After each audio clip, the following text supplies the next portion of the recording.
साथ में जल गंगा अभियान निरंतर मुख्यमंत्री जी डॉक्टर मोहन यादव जी के मुख्यमंत्री बनने के पश्चात से उन्होंने इस पर विशेष बल दिया और जिस तरीके से जल गंगा अभियान को ग्राम पंचायत में के गांव के स्तर तक जाकर के काम किया गया, उसका प्रेजेंटेशन भी दिया गया और मुख्यमंत्री जी ने विशेष आह्वान किया है कि 25 से 30 जून तक हर ग्राम पंचायत में एक बड़ा वृहद आयोजन किया जाए और जो जल संरचनाओं का विकास हुआ है उनके बारे में चर्चा की जाए। वो अन्य जो कार्य बाकी रह गए हैं, जितने भी हैंडपंप हैं, बावड़िया कुएं हैं, पारंपरिक हमारे स्रोत हैं, इनके बारे में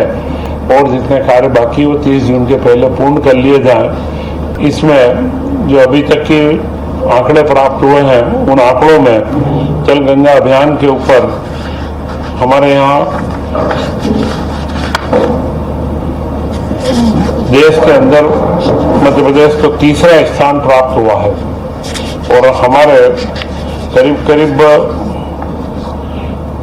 10 जिले डिंडोरी, खंडवा तथा शहडोल फर्स्ट 10 डिस्ट्रिक्ट के अंदर देश के अंदर आए हैं तथा खंडवा तथा इंदौर नगरीय निकाय 2 देश के 10 नगरीय क्षेत्रों के अंदर से आए हैं।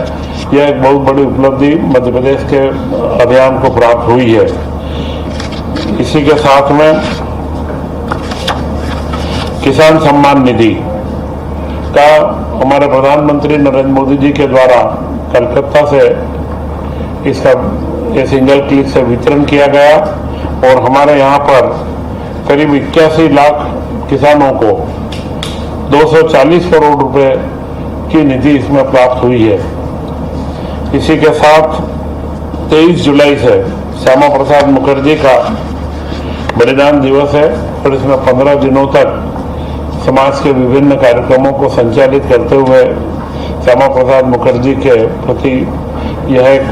पखवाड़ा पूरा मनाया जाएगा। इसी के साथ में अगले माह 15 जुलाई से 29 जुलाई तक गुरु पूर्णिमा का एक पखवाड़ा पूरे उत्सव के रूप में गुरु पूर्णिमा को मनाया जाएगा और उसका प्रेजेंटेशन भी स्कूल शिक्षा विभाग के द्वारा दिया गया कि सभी स्कूलों के अंदर किस तरीके से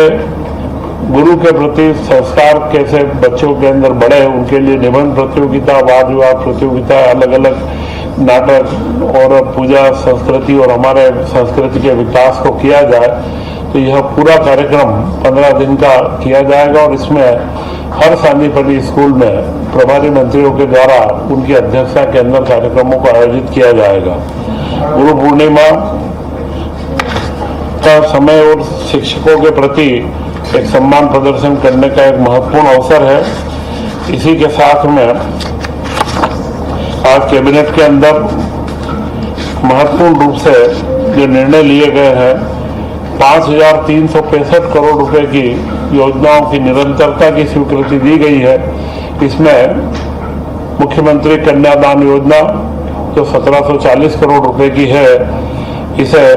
5 साल तक निरंतर रखने के लिए, क्योंकि 55,000 रुपए इसके अंदर प्रति विवाह में दिए जाते हैं और यह योजना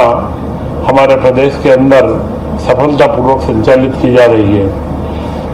इसी के साथ में जो हमारे खाद्यान्न आपूर्ति के परिवहन व्यय की 3580 करोड़ रुपए की योजना, उसको भी इसमें स्वीकृति दी गई है। इसी के साथ कैबिनेट के महत्वपूर्ण निर्णय में स्कूल शिक्षा विभाग में करीब अगले 3 वर्षों में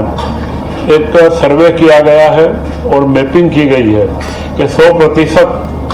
हमारे एडमिशन की अगर हम स्थिति मध्य प्रदेश के अंदर लाते हैं तो कौन कितने स्कूल चाहिए और उनके आकलन के हिसाब से 315 स्कूलों को हाई स्कूल में उन्नत करना तथा 214 हायर सेकेंडरी के नए स्कूलों को उन्नत करने का एक कार्यक्रम डिसाइड हुआ है, जो 3 वर्षों के अंदर इस लक्ष्य को प्राप्त किया जाएगा और यह कैबिनेट के द्वारा इसमें करीब 635 करोड़ रुपए का व्यय स्वीकृत किया गया है। इसी के साथ किसान वर्ष जो मुख्यमंत्री जी डॉक्टर मोहन यादव जी ने 2025 को उद्योग वर्ष के रूप में मनाया था, जो 2026 हम किसान वर्ष के रूप में मना रहे हैं। इसमें किसानों को एक महत्वपूर्ण सौगात दी गई है कि मध्य प्रदेश में 0% के ऊपर किसानों को ऋण दिया जाता है। वह ऋण करीब 25,000 करोड़ रुपए के आसपास बांटा जाता है। अभी उसमें शर्त रहती है कि रबी और खरीफ के अलग अलग ऋण को बैंक के अंदर